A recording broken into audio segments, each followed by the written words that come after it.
Hi, I'm Cash, and welcome to another Cash Talks Football.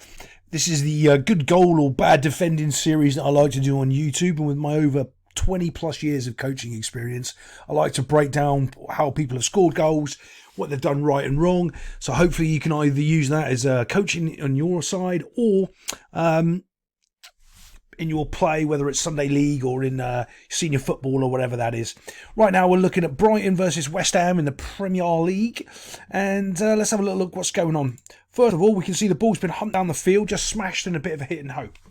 Now here's one of the problems you're finding, especially in the Premier League, because they're so far behind in years of coaching. Like a lot of the mistakes that these players are making and things that we were doing as coaches in 2004, maybe to 2007, they're all ironed out because you'd made these mistakes and you coached so many teams that you figured out how to make these things not happen. So what are those things you're talking about? All right, so when you play the ball out of the back and you want to play the ball to the goalkeeper and you want to keep possession of the ball, very important. But what's happened now is people, they can't coach it. They don't know it, right? So they don't really know when they're making a mistake, which this guy's about to do right now, or they actually need to play the football. Right now, you can't play the football. You've got to understand your opponent.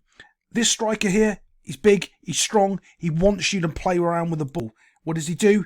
Completely misshapes, mispasses, misplays, whacks the ball. Anthony runs in, I think his name's Anthony actually, runs in and just makes a meal of it. The runner comes in and there's all these other sorts of problems and everything goes to, all over the place.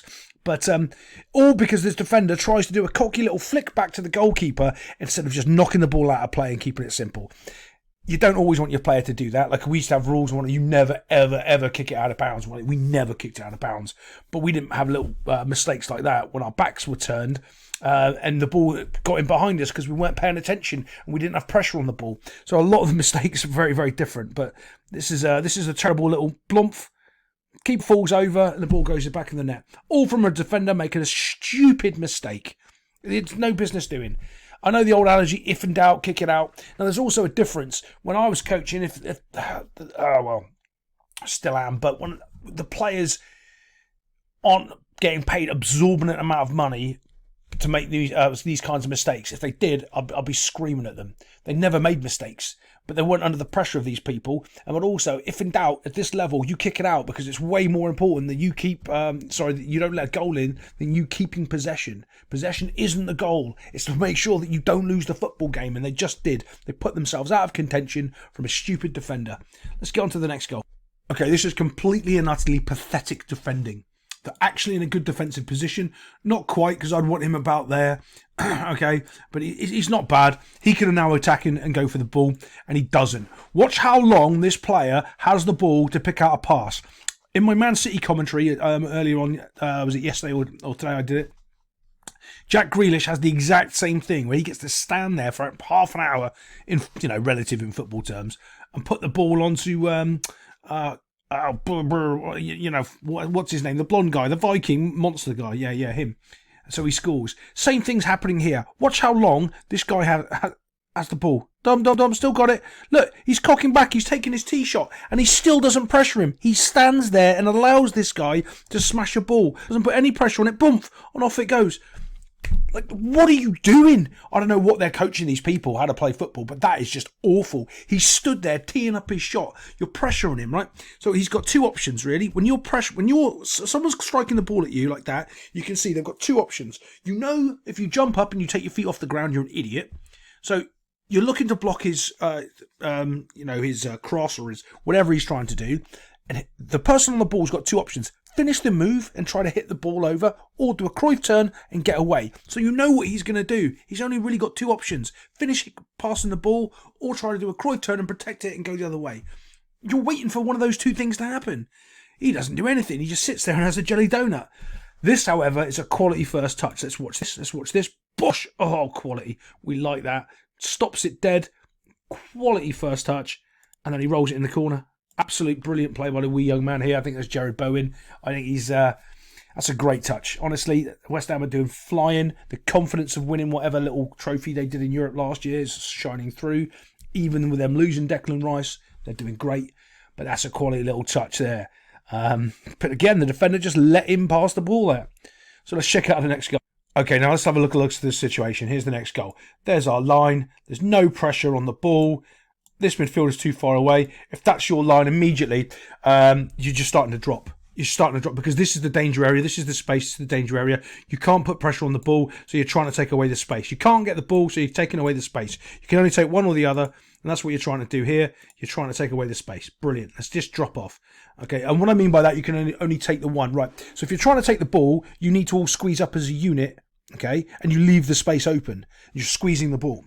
But if you can't get that, you're trying to take away the space. That's what I mean. You're trying to do one or the other. If you try to win the ball and take away the space, your team's going to be too spread out and they're going to be able to pass it around you. So let's go on to the next little bit and see what happens, Bosh. Here we go. You can see it's going to be a foot race. I think I called him Anthony, but I think his name's I don't know, Tony or something like that. I don't know. Terrible first touch. Absolute terrible first touch. But doesn't matter because the defender doesn't get it anyway. Terrible first touch. Now he's in a fight. Now the defender's in a fight, and this guy needs to come and back him up as quickly as he possibly can. He doesn't. He stands off him. What I mean by back him up, he knows where he's trying to go, right? So let's think about it. We know that this player's right-footed, so he's trying to go to this space to shoot. So he, on the left-hand side, is kind of useless. So what he wants to do that's one defender, he wants to drop to about there. So if he beats him, he can come over and try to cross, block the shot over here. He doesn't. He stays in line, trying to play an offside trap. The guy's got the ball. He can't be offside, you idiot. What are you doing? Drop, drop, drop. So let's have a little look. Oh, good, he starts to. Good, yay, but he's not doing it enough and he's not on the right side. All of a sudden, there's a little bit of a jukey move, doof. Both people are flat-footed, and the next thing you know, Bush is in the goal. Like I told you, he was going to go down to that side because he was right-footed. All of a sudden, it's like a miracle. People that are right-footed kick the ball with their right foot. Who would have known? Let's look at the last goal.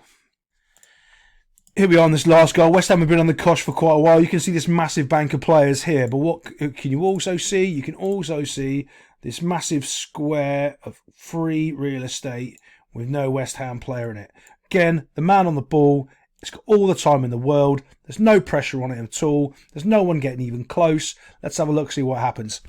Normally, when someone doesn't have any pressure on the ball and they give them all the time, someone picks out a pass and scores a goal. Let's find out if it's the same thing. Oh, he gets it. Oh, there's still no one's there. Look at them all stood watching. What's he going to do? What's he going to do? What's he going to do? Oh, I might go get the ball now. And then he kicks it in the goal. Who would have thought if you gave a Premier League player all that time on the ball to sit there and daddle around with it, he'll smack it in the goal?